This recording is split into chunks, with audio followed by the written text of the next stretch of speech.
Emisor Podcasting.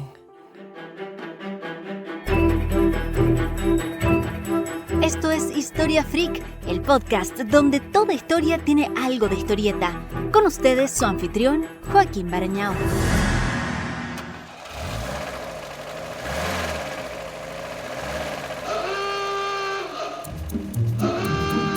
Los vehículos motorizados han venido aplanando el mundo desde bastante antes de lo que suele creerse.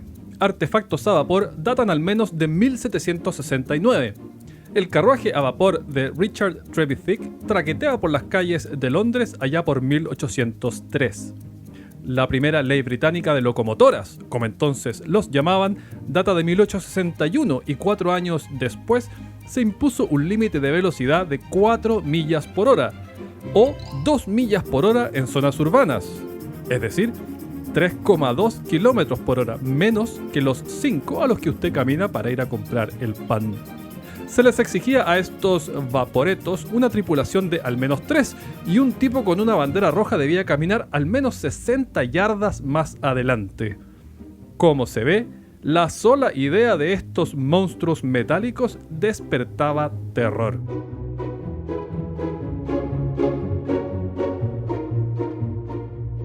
No había para qué entrar en pánico. Estos carromatos nunca llegaron a masificarse.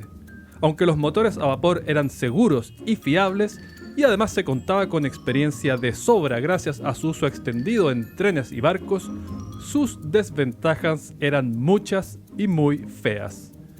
Pesaban una enormidad, tardaban en arrancar porque el agua debía primero hervir, hasta 40 minutos en una mañana fría de invierno, y requerían de atención constante mientras andaban. Aceptable para un tren que transporta a cientos de personas a lo largo de docenas de kilómetros, pero no para el individuo que lleva una carta al buzón de más allá. Así que el grueso del material rodante seguía siendo atracción equina. Era un flujo más que respetable, al punto que en 1886 se instaló el primer semáforo frente al Parlamento de Londres, operado por policías mediante palancas. Tras menos de un mes de operación, explotaron a causa de una fuga del gas que daba vida a sus luces. No, el vapor no iba a prender. Fue el desarrollo de otro tipo de tecnologías lo que provocó uno de los grandes terremotos industriales, urbanos y culturales de la historia humana. Hijo de muchos padres, el motor de combustión interna echa raíces en la turbina de gas que John Barber patentó en 1791. Como con todos los modelos de esta etapa temprana, se trataba de un aparato estático. 3 años después, Robert Street patentó el primero en utilizar combustible líquido, petróleo en su caso. En 1807, los ingenieros franceses Claude y Nicéphore Niepce, autor de la fotografía más antigua que se conserva, desarrollaron un prototipo que funcionaba con explosiones controladas. Este sí trajo algo de movimiento y le dio impulso a un bote. El también ingeniero François-Isaac Derivat construyó un modelo a hidrógeno y oxígeno que propulsó un vagón algo así como 100 metros, lo que podríamos entender como el primer viaje de un automóvil en el sentido tradicional. El sacerdote italiano Eugenio Barsanti, junto a su socio Felice Matteucci, pulieron el concepto, pero por su peso era solo apto para aplicaciones estáticas y con suerte barcos de gran envergadura. Ahí nomás llegó la variedad cultural, porque en adelante los alemanes acapararon la acción en lo que a combustión interna se refiere. En 1864, Nikolaus Otto patentó el primer motor estático de alcance comercial.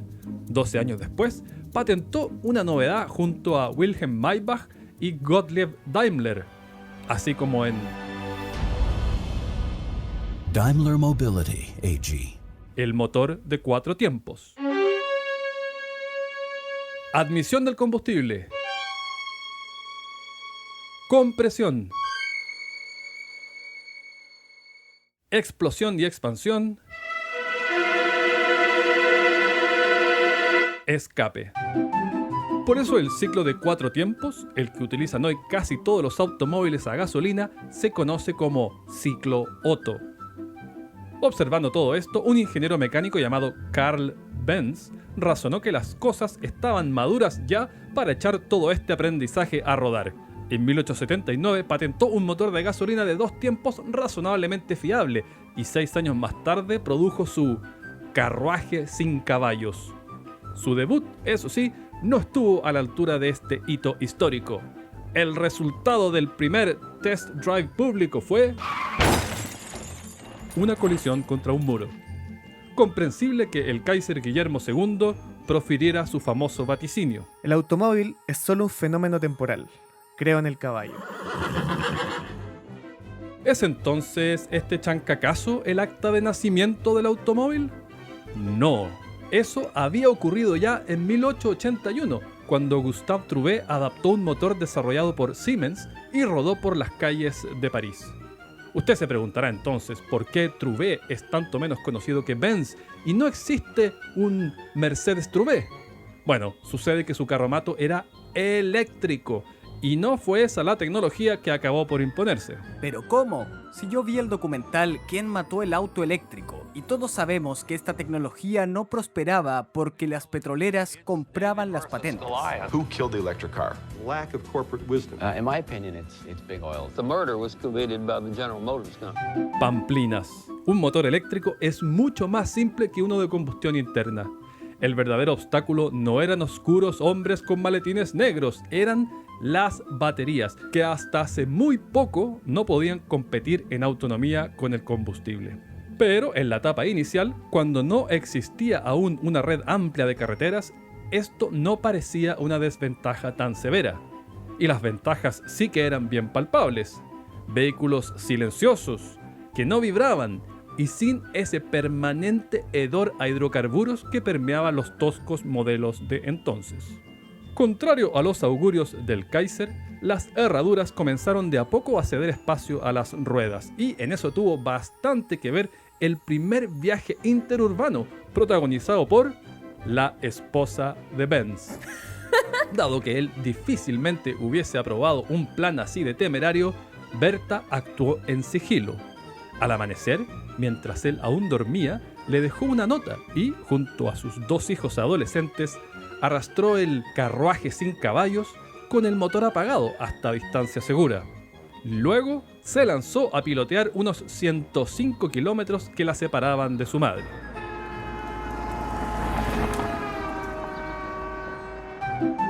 Aunque el objetivo declarado era visitarla, Berta planeaba demostrarle a su marido, flojo en comercializar su invento, que el automóvil en el que ambos habían invertido tanto podría ser un éxito financiero si el público apreciaba su utilidad. En un mundo sin carreteras, hubo que empujar varias veces a lo largo del trayecto. Con frecuencia, el trío debía arrojar agua sobre la superficie desnuda del motor para enfriarlo. Y para ello iban rellenando recipientes a medida que cruzaban esteros u otras fuentes. Cuando se les acabó el combustible, pararon a una farmacia a comprar ligroína, un solvente. Todo esto para la incredulidad de los presentes. Is the pharmacist in here?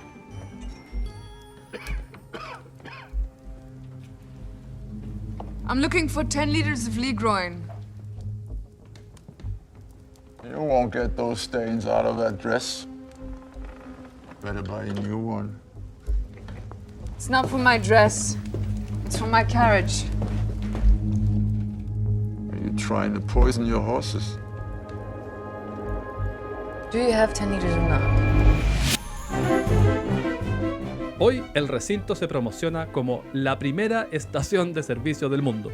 Tras un desperfecto, Berta usó el alfiler de su sombrero para despejar una línea de combustible bloqueada y envolvió una de sus ligas alrededor de un cable de encendido que necesitaba aislación. Aunque Carl se hubiese opuesto a ese test, una vez que era cosa consumada, actuó en conformidad a sus resultados, tal y como Berta planeó. La tecnología era viable, claro está, y comenzó a producir vehículos para la venta en 1888. Poco después de este periplo, Daimler y Maybach ofrecieron al mundo un vehículo diseñado desde un principio como automóvil y ya no un carruaje al que se le enchufaba un motor como mejor cupiese. En paralelo, Rudolf Diesel, así como en ¿Me lo llena con diésel, porfa? avanzaba sus propias ideas. En 1892 produjo el motor de encendido por compresión y carga comprimida, más eficiente que sus predecesores. Primero fue adoptado por barcos, luego locomotoras y maquinaria industrial, y más tarde automóviles. Lo curioso es que el hombre que asociamos por excelencia al diésel abogaba por energizar con compuestos a base de maní, y de hecho su modelo de 1900 funcionaba con el aceite de este fruto. En paralelo a Diesel, tanteaba terreno con un modelo propio Eugene Lust, uno de los padres del cine como vimos en el episodio 61. Él abandonó la misión porque vio poco futuro en los motores. Era demasiado ruidoso y demasiado peligroso para jamás tener éxito. A medida que avanzaba la última década del siglo, un ramillete de inventores probó suerte en Ohio, Reino Unido y Canadá, y para 1895 ya había suficiente material rodante para celebrar la primera carrera. Fueron 87 kilómetros en las cercanías de Chicago. El ganador promedió infartantes 11,1 kilómetros por hora, o menos de la mitad de la velocidad media de la plusmarca de maratón. De ese mismo año data también el primer registro, de boca de los franceses, de la expresión automóvil, aplicada a vehículos energizados por combustión interna. Es, al igual que Australopithecus, un neologismo que mezcla griego y latín. Ese error se arrastra por más tiempo del que uno pudiera pensar. Varias décadas atrás, Goethe había sido informado de la existencia de un carruaje a vapor al que llamaban automóvil. Tras sopesar un buen rato lo que había oído, convocó al mensajero. «Tiene que tratarse de un chiste», dijo el viejo Goethe, «pues si tal artilugio de verdad existiese, no podría responder a tan grotesco apelativo. O bien se llamaría autokineticón, del griego, o bien ipsomobile, del latín». A inicios del año siguiente, ciudadanos de Kent fueron testigos de la primera multa por exceso de velocidad. Walter Arnold condujo el carruaje sin caballos de Benz a más del cuádruple del límite de velocidad, 13 km por hora. Fue sancionado con 10 chelines. Ilustrativo de cuán rápido se movía el rubro, si bien no aún sus productos, es que 7 meses más tarde acaeció el primer atropello fatal.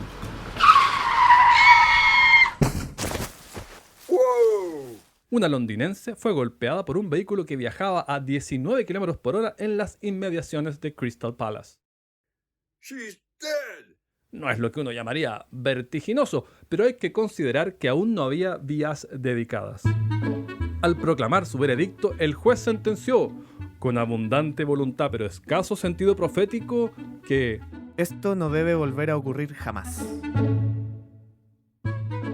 Hoy, cada año son 1,2 millones los que hubiesen querido ver sus instrucciones hechas realidad. Caudal de muertes que equivale a un Boeing 737-500 desplomándose cada 46 minutos. En Pensilvania, los legisladores no estaban dispuestos a correr esos riesgos. El mismo año del atropello en Londres, la Asamblea General del Estado aprobó por unanimidad una moción que establecía que, ante encuentros fortuitos con vacunos o ganado, cualquier vehículo motorizado debía 1. Detener inmediatamente el vehículo. 2. Desmontar el automóvil de inmediato y lo más rápido posible. 3. Ocultar los diversos componentes fuera de la vista detrás de los arbustos cercanos hasta que jinetes o ganado estén suficientemente pacificados. El veto del gobernador Daniel Hastings impidió su promulgación. Al parecer, el único político en todo Pensilvania que comprendió que desmantelar un auto ante cada encuentro vacuno no era la receta idónea para la productividad. La prevención de accidentes no lideraba el ranking de prioridades de una sociedad ansiosa de medios autónomos de transporte motorizado, y la oferta comercial avanzó más rápido que las restricciones. En 1901, el flamante automóvil de 35 caballos de Emil Jelinek estuvo listo para la venta. ¡Los alemanes de nuevo! Su hija de 10 le insistió hasta el hartazgo que lo bautizara en su honor. Como Mercedes 35 HP quedó. Y fue tal el éxito que el propio Jelinek cambió su apellido a Jelinek Mercedes y comentó que debía ser la primera vez que un padre tomaba el nombre de su hija. De la fusión de su negocio con el que había fundado Herr Karl, nació, por supuesto, Mercedes-Benz. Y eso que todavía no había aún infraestructura remotamente suficiente para acoger este entusiasmo. Todavía allá por 1902, transcurridos ya 17 años desde la invención del carruaje sin caballos de Benz, Harper's Weekly anunciaba que la construcción efectiva de carreteras dedicadas a los automóviles nos espera para un futuro próximo, a pesar de muchos rumores en ese sentido. Pero esas carreteras llegaron, y no solo por sus fabulosos beneficios prácticos. Estas máquinas eran vistas como la alternativa verde, para sorpresa de los urbanitas del siglo XXI, pero del todo natural para quien quiera de entonces con fosas nasales operativas. En 1894, The Times vaticinaba que a mediados del siglo XX Londres estaría enterrado bajo una capa de 2,7 metros de caca equina. En la misma década, un columnista pronosticaba que en Nueva York esa marea de heces alcanzaría las ventanas del tercer piso. Además de este caudal permanente de efluvios digestivos, cadáveres a medio descomponer sazonaban esta pesadilla nasal, y ante lluvias intensas el menjunje completo iba a dar a los sótanos, a menudo habitados. Era tal la escala de la locomoción mamífera que hacia 1900 un cuarto de las tierras cultivables de Norteamérica se destinaba a alimentar caballos. Para hacer realidad estos sueños verdes, desde luego, se necesitaba de una provisión creciente y confiable de energía.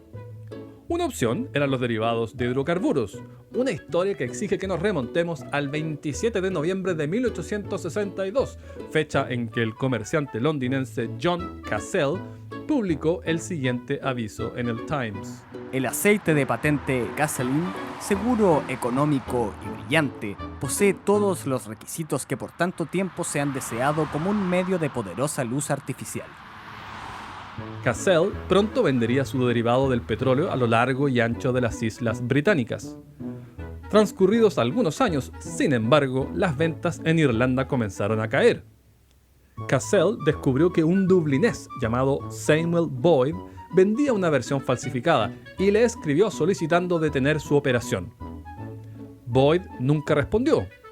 En lugar de eso, añadió un trazo a la C de Casseline y quedó Gasoline, origen de la palabra. ¡Ella le gusta la gasolina! El producto en sí fue perfeccionado hacia fines del siglo XIX e inicios del XX, y ello permitió sustentar la cada vez más voraz demanda del emergente parque automotor. La otra opción de suministro energético era electricidad suficiente para la nada despreciable flota eléctrica. A inicios del siglo XX, el 40% de los automóviles estadounidenses recurrían al viejo vapor, 22% a combustible líquido y el 38% restante era eléctrico. Por Londres pululaba una flota de 75 taxis animados por el electrón, los Mersey Electric Cab, apodados colibríes por su peculiar zumbido.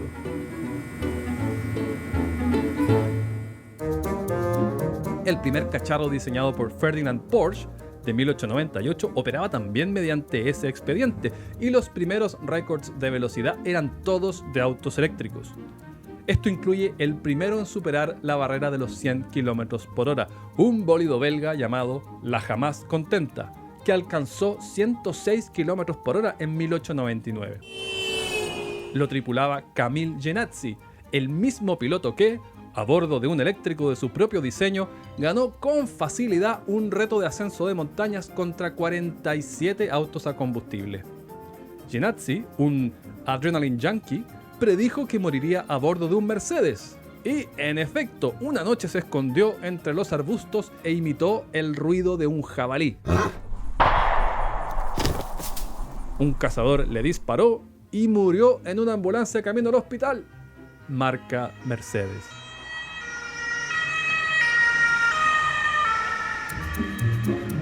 Además de energía, la adopción paulatina del automóvil demandó una creciente cadena de suministros. Neumáticos, por ejemplo, que es en lo que se especializaron los hermanos Michelin. Para fomentar el kilometraje y con ello el desgaste de neumáticos, fue que comenzaron a publicar guías de viaje. En esa época germinal, como bien sabían los Michelin, la mayoría de los propietarios eran sujetos de billeteras profundas y autos de lujo que podían darse el gustillo de pasear. Los conductores de esas espaciosas máquinas solían desempeñarse, tal como en los carruajes tradicionales, en un espacio frontal abierto, expuestos a los elementos. Ese es el motivo por el que algunos se abrigaban con una gruesa capa pastoril, llamada limousine, por la región de Francia donde son manufacturadas. Los conductores se hicieron conocidos como limousine, apelativo que luego dio nombre al tipo de vehículo en que la gente gasta la plata cuando no encuentra más en qué. Las guías Michelin agarraron tracción y por ahí comenzaron a calificar los restaurantes con un sistema de estrellas. Con las décadas, la clasificación adquirió prestigio y resulta que hoy el gran juez de la alta cocina internacional no es un amante de la gastronomía, sino una empresa con fines de lucro abocada a que usted gaste cuanto caucho sea posible para transportarse hasta allá. A medida que más y más coches rodaban por campos y ciudades, las autoridades apreciaron la necesidad de nuevas reglas de convivencia vial. En 1912, la Comisión de Autopistas de California hizo propia la iniciativa de demarcar la mitad de la vía con una línea blanca, idea que una proactiva doctora californiana implementó motu proprio en la ruta donde visitaba pacientes, incomodada por la indefinición.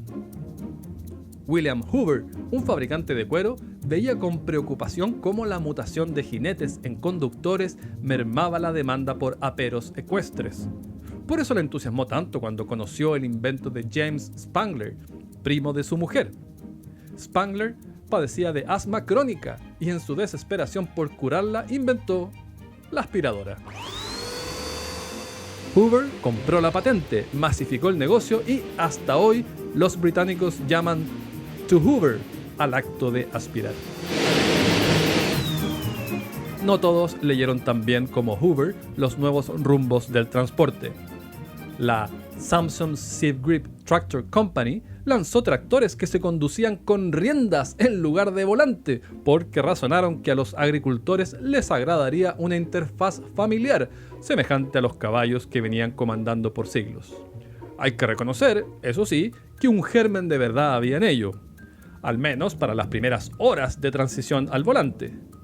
Dick Loss, miembro del Salón de la Fama de los Cowboys de Montana, chocó contra una reja en su primera incursión vehicular porque intentó frenar jalando con todas sus fuerzas el volante al tiempo que gritaba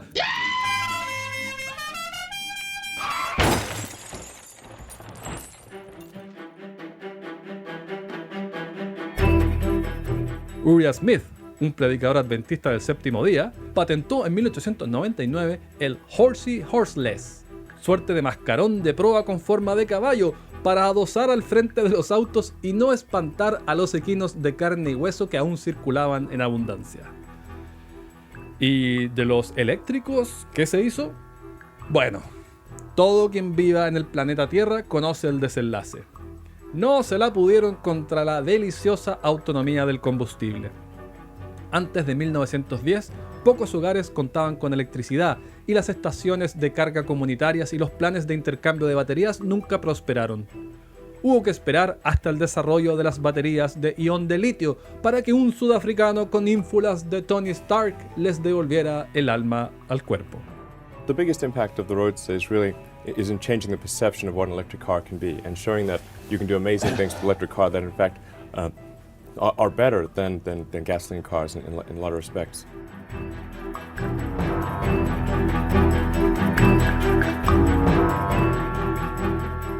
Historia Freak es escrito y narrado por Joaquín Barañao. Producción, Jorge Vilches.